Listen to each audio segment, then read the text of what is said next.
Nehru, a rich kid, जिन्होंने अपनी wealthy lifestyle छोड़कर फ्रीडम के लिए लड़ना चुना and eventually became the first prime minister, जिन्होंने कई सालों तक इंडिया को गवर्न किया और कुछ ऐसे फैसले लिए जिसने इंडिया को बदल कर रख दिया। लेकिन इतने सेक्रीफाइसेस के बाद भी जब हम आज उन्हें याद करते तो सिर्फ किसी न किसी कंट्रोवर्सी के चलते। So why is it that years after his death he is still so controversial?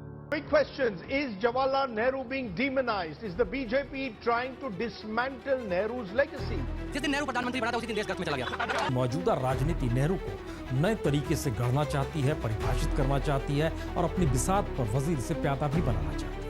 Mr. Gandhi was basically furthering the agenda of the British in installing this person, Shri Nehru ji, as the Prime Minister of India. 15 Congress कमेटियां, उसमें से 12 कांग्रेस कमेटियों ने सरदार वल्लभ भाई पटेल को चुना था। उसके बावजूद भी नेतृत्व सरदार वल्लभ भाई पटेल को नहीं दिया गया। वो कौन सा लोकतंत्र था? मोतीलाल नेहरू और स्वरूप रानी नेहरू के घर जन्म होता है इंडिया के पहले प्राइम मिनिस्टर जवाहरलाल नेहरू का।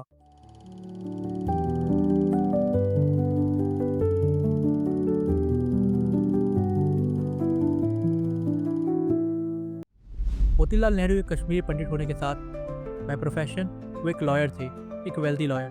इसलिए उन्होंने अपने बेटे को एक राजा की तरह पाला था।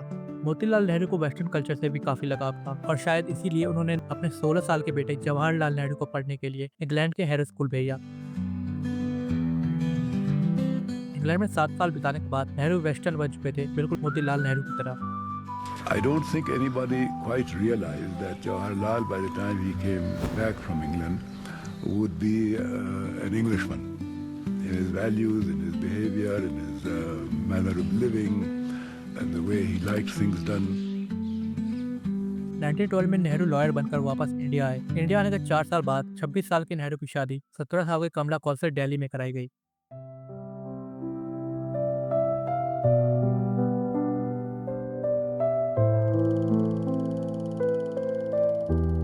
शादी के 1 साल बाद उनके घर जन्म होता है एक लड़की का, नाम Indira. Everything was going perfectly for them, their family was complete, but it was all about to change. Mohandas Karamchand Gandhi. Gandhi ने 1919 में नॉन वायलेंट रेजिस्टेंस स्टार्ट किया। इंडियंस के लिए यही एक रास्ता था अंग्रेजों के खिलाफ लड़ने का।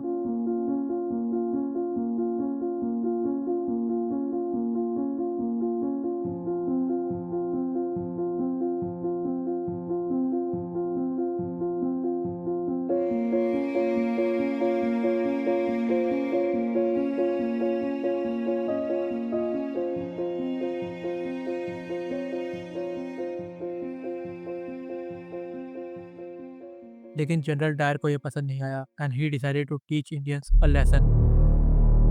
On Sunday, April 13th, Brigadier General Dyer marched with his armed force through the tortuous, torrid streets and mazy lanes of Amritsar. He ordered the troops to fire upon the seething mass of humanity gathered for a peaceful meeting.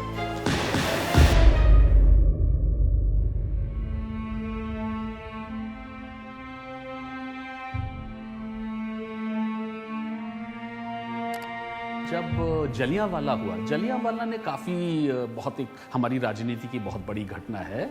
Jallianwala के बाद जलियांवाला ने मोतीलाल और जवाहरलाल को एक तरह से फिर से इकट्ठा कर दिया और दोनों ही लोगों को लगा कि कुछ एक ज़्यादा प्रभावशाली, ज़्यादा पैनी राजनीति करना चाहिए और दोनों गांधी के साथ में आए। हालांकि नेहरू पहले भी आज़ादी के लिए लड़ते आ रहे थे, लेकिन इस घटना के बाद उन पर बहुत गहरा असर हुआ था। नेहरू और उनके पिता वेस्टर्न लाइफस्टाइल छोड़ इंडियन लाइफस्टाइल अपना चुके थे। नेहरू एक यंग लीडर थे, उनमें आज़ादी पाने की बेचैनी सी थी, इसलिए उन्होंने लाहौर में कंप्लीट इंडिपेंडेंस की मांग रखी। हालांकि गांधी इस फैसले के खिलाफ थे क्योंकि उन्हें ये सब बहुत जल्दबाजी लग रही थी, लेकिन बाद में वो मान गए और सभी से नेहरू का साथ देने को कहा। पूर्ण स्वराज नेहरू का नारा था, गांधी का नहीं था। फिर गांधी भी जब उसके बारे में सोचते हैं, गांधी का भी एक बहुत ही इंटरनली डायलॉजिक पर्सनैलिटी थी। वो कोई बात होती थी फिर सोचते थे और सोच के वो उस बात के लिए तैयार हो जाते थे। फिर गांधी को लगा कि होना चाहिए पूर्ण स्वराज, तो गांधी ने नेहरू को बैक किया और गांधी को पूरी तरह से सपोर्ट किया। इसके बाद गांधी नेहरू का साथ देने के लिए लोग लाखों की तादाद में आ पहुंचे और इस तरह सॉल्ट मार्च निकाली गई। Fires were lit and we went in, took sea water in the earthen vessels. and brought the vessels and put them on fire. And after some time, the water evaporated and some black substance, that was salt. So we had broken the law. लेकिन एक बार फिर अंग्रेज़ों को ये बिल्कुल पसंद नहीं आया और इसके बदले में उन्होंने अपनी पूरी ताकत से इंडियंस के खिलाफ कार्रवाई की, जिसमें कई प्रोटेस्टर्स इंक्लूडिंग नेहरू को जेल में जाना पड़ा। लेकिन अब तक नेहरू परिवार के लिए जेल जाना एक आम सी बात बन चुकी थी, लेकिन बार बार जेल जाना मोतीलाल नेहरू पर अब अपना असर दिखाने लगा था। नेहरू वॉज सैड, लेकिन नेहरू की किस्मत ने उन्हें एक और बार धोखा दिया जब उन्हें पता चला कि उनकी पत्नी कमला नेहरू को ट्यूबरक्लोसिस है। लेकिन ऐसे मुश्किल वक्त पे फिरोज गांधी ने उनका बहुत साथ दिया। Feroze Gandhi is the one who gave the Gandhi dynasty its name. Feroze Gandhi की नेहरू परिवार के साथ पहली मुलाकात 1930 में हुई, जब कमला नेहरू उनके कॉलेज के सामने प्रोटेस्ट कर रही थी to boycott the English education. लेकिन ज्यादा गर्मी होने के कारण वो वहीं बेहोश हो गई। तभी फिरोज आए and help carry Kamala Nehru under the shade of tree, और शायद उसी दिन फिरोज ने डिसाइड कर लिया था कि अब उन्हें आके क्या करना है। अगले ही दिन अंग्रेजों के खिलाफ उस लड़ाई में फिरोज कमला नेहरू के साथ शामिल हो गए। इसके बाद कमला जहाँ भी जाती फिरोज उनके साथ जरूर जाते। इंडिपेंडेंस मूवमेंट में जुड़ने के कारण फिरोज का आनंद भवन में अक्सर आना जाना था, और इसी दौरान वो इंदिरा से भी मिले, जिन्हें आगे जाकर उन्होंने प्रपोज भी किया। लेकिन इंदिरा उस वक्त सिर्फ 16 साल की थी, इसलिए इंदिरा और उनकी मां कमला नेहरू दोनों ने फिरोज को रिजेक्ट कर दिया। लेकिन जब कमला नेहरू अपने डेथ बेड पर थी तो उन्होंने फिरोज को इंदिरा के साथ शादी करने की परमिशन दे दी, और जब इंदिरा ने ये बात नेहरू को बताई तो नेहरू ने इस शादी के लिए साफ मना कर दिया। इसलिए नहीं कि फिरोज दूसरे धर्म के थे, मगर इंदिरा और फिरोज के परिवार, उनके पालन पोषण और रहन सहन में बहुत अंतर था। लेकिन आखिर में नेहरू को इंदिरा की जिद के आगे झुकना ही पड़ा और उन्होंने इस शादी के लिए हाँ कर दिया। लेकिन इंदिरा और फिरोज की शादी की बात पूरे देश में आग की तरफ फैल गई, क्योंकि इंदिरा एक ब्राह्मण थी और हालांकि फिरोज एक पारसी खानदान से थे, लेकिन उनके नाम के कारण कई लोगों को लगता था कि वो एक मुस्लिम है। इस कारण सभी लोग उनकी शादी के खिलाफ थे। इसलिए नेहरू को एक प्रेस स्टेटमेंट देना पड़ा, जब जाके माहौल शांत हुआ और फाइनली इंदिरा और फिरोज की शादी हिंदू रीति रिवाज के साथ हुई।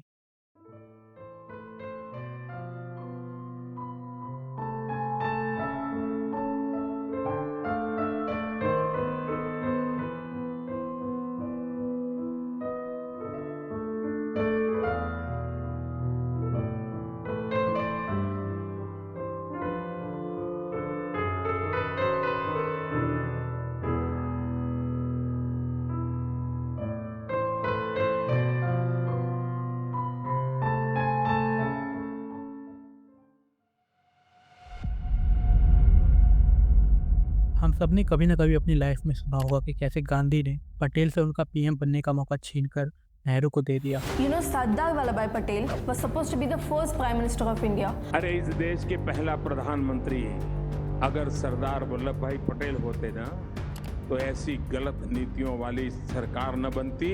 हर हिंदुस्तानी के दिल में दर्द रहेगा, काश सरदार साहब हमारे पहले प्रधानमंत्री होते। आज़ादी से एक साल पहले 1946 में कांग्रेस में एक इंटरनल इलेक्शन कराया जाता है to choose the next president of the party. Voting process start होता है और पटेल को 15 में से 12 कांग्रेस कमेटी वोट करती है और नेहरू को 0 वोट मिलते हैं। लेकिन गांधी इस पर इंटरवीन करते हैं और नेहरू को कांग्रेस पार्टी का नया प्रेसिडेंट बनाते हैं, और जो भी इस इलेक्शन के बाद पार्टी का प्रेसिडेंट बनेगा वही आगे जाकर इंटरिम गवर्नमेंट का पीएम भी बनेगा। लेकिन सरदार पटेल के बायोग्राफर राजमोहन गांधी का बिल्कुल अलग कहना है। पटेल जो कहते हैं कि उन्हें प्रधानमंत्री बनना था और कांग्रेस समितियों ने उनको प्रधानमंत्री बनने की राय जताई, लेकिन गांधी जी ने कहा कि जवाहरलाल नेहरू को मौका दो, वो सही नहीं है। उस समय सवाल केवल कांग्रेस के अध्यक्ष का था। उस समय एक डीपी मिश्रा जो थे, बहुत बड़े कांग्रेस के नेता थे, महाकोशल के अध्यक्ष थे कांग्रेस के। उन्होंने अपनी किताब में लिखा है कि जब हम लोगों ने उनका नाम रखा था आगे, हम उनका आदर करना चाहते थे, सम्मान करना चाहते थे, लेकिन किसी के मन में ऐसा सवाल नहीं था कि सरदार पटेल को प्रधानमंत्री बनाया जाएगा। प्रधानमंत्री का उस समय प्रश्न ही नहीं आया था। साल 1947 India was finally independent. But the national flag, the saffron, white and green tricolour, was publicly unfurled. For the rest, it was crowds, crowds, crowds, all rejoicing over the birth of the Dominion of India. और Nehru independent India के पहले प्रधानमंत्री बने। At the stroke of the midnight hour, when the world sleeps, India will awake to life and freedom. Nehru के प्रधानमंत्री बनते ही उन्हें कई दिक्कतों का सामना करना पड़ा, पार्टीशन, वायलेंस, प्रिंसली स्टेट्स। लेकिन उन्हें सबसे बड़ा शौक तब लगा जब उनके मेंटोर महात्मा गांधी की हत्या कर दी गई। The light has gone out of our lives and there is darkness everywhere. Our beloved leader, Bapu as we called him, the father of the nation, is no more. Nehru अब पूरी तरह अकेले पड़ चुके थे। His master was gone, his father was gone, his political patron was gone. Nehru felt greatly lost and very much alone. और यही वो वक्त था जब नेहरू का नाम एडवीना माउंटबेटन के साथ जुड़ने लगा। एडवीना इंडिया के लास्ट वाइसरॉय लॉर्ड माउंटबेटन की वाइफ थी and during her last few weeks in India her friendship with Nehru grew stronger. Towards the end of the 15 months we spent in India, the immediate attraction between my mother and Panditji blossomed into love. What do you mean by love? I mean a very deep love, a chivalric love, really. Nowadays, everybody assumes that it has to be a carnal love. But you can have just as deep an emotional love with two like souls in a way, people who really grow to understand each other and to be able to listen to each other. Nehru और Edwina अक्सर एक दूसरे से letter के through बात किया करते थे और जब भी नेहरू लंदन जाते तो माउंटबेटन के घर जरूर रुकते और उनकी ये दोस्ती एडवीना के डेथ के साथ ही खत्म हुई। Is there then some sort of rivalry or between China and India for the leadership of Asia? Oh, there's no sense of rivalry, nor any occasion for it. I do not know about the distant future. This was the first ever recorded video interview of Nehru, filmed back in 1953. इस वक्त तक Nehru China को एक friendly neighbour मानते थे। Do you think that there is a danger of that sort, a danger of Chinese expansion down into Indochina, Siam, and so Burma? I think that is a wrong view completely. I don't think China, ever since its this changeover there, has had any desire to expand. And so far as India is concerned, we have the most friendly relations with them. इसलिए इसके अगले साल Nehru China गए और Chinese द्वारा उनका बहुत अच्छे से स्वागत किया गया। मीटिंग के दौरान माओ जेडोंग नेहरू को बताते हैं कि दोनों कंट्री को एक साथ मिलकर काम करना चाहिए और यही वो विजिट था जब नेहरू ने हिंदी चीनी भाई भाई का नारा दिया। नेहरू चाइना को एक एलाई समझते थे, लेकिन कुछ ही सालों में नेहरू का चाइना को लेकर पूरा व्यू बदलने वाला था। साल 1959 जब तिब्बत में चाइना द्वारा हो रहे अत्याचार से बचकर दलाई लामा इंडिया में रेफ्यूज लेते हैं तो चाइना को लगता है कि इंडिया उनके इंटरनल मामलों में दखल दे रहा है। इसलिए गुस्से में आकर चाइना मैकमोहन लाइन को क्रॉस कर देता है। बॉर्डर पर टेंशन बढ़ने लगता है। इसलिए अगले साल जो एंड लाई चाइना से इंडिया आते हैं, लेकिन सैडली ये मीटिंग किसी नतीजे पर नहीं पहुंच पाती। They go on talking of the McMahon line. They go on saying that we are attacking them on their territory. Everything that they occupy becomes their territory. Indian state को बचाने के लिए नेहरू फॉरवर्ड पॉलिसी अपनाते हैं, जिसके under military outpost setup करना था। नेहरू को तब के डिफेंस मिनिस्टर कृष्णा मेनन द्वारा बताया गया था कि चाइना कभी इंडिया पर सीरियस अटैक नहीं करेगा, लेकिन ऐसा होता नहीं है। When Krishna Menon told him that there was no danger and that the army was quite prepared to handle the Chinese, he took it for granted. War के लिए प्रिपेयर्ड ना होने के कारण इंडिया को एक बहुत बुरे हार का सामना करना पड़ता है। आज जो कल की खबरें आई थी, वहाँ पूर्वी सीमा प्रांत में वालोंग एक जगह है, उसको हमारी फौज को छोड़ना पड़ा। सीला एक पास है, पहाड़ है बोमडीला के ऊपर, तवांग और बोमडीला के बीच में, और बोमडीला भी हमारे हाथ से निकल गया। इस हार के जिम्मेदार सब नेहरू को ठहराते हैं, जिसके कारण नेहरू की तबीयत हर दिन खराब होती जा रही थी और इसका असर साफ दिखने लगा था। He is completely shattered, and after that he was a different Pandit Nehru, totally different Pandit Nehru. He had no interest in life. Anything before him, he did not take much interest at all, just carrying on. And I don't think he recovered from it, really. It was sad, sad, sad. And because of this, on 27 May 1964, Nehru passed away. और जब वो गए तो उनकी desk पर Robert Frost का एक poem था। The woods are lovely, dark and deep, but I have promises to keep, and miles to go before I sleep, and miles to go before I sleep.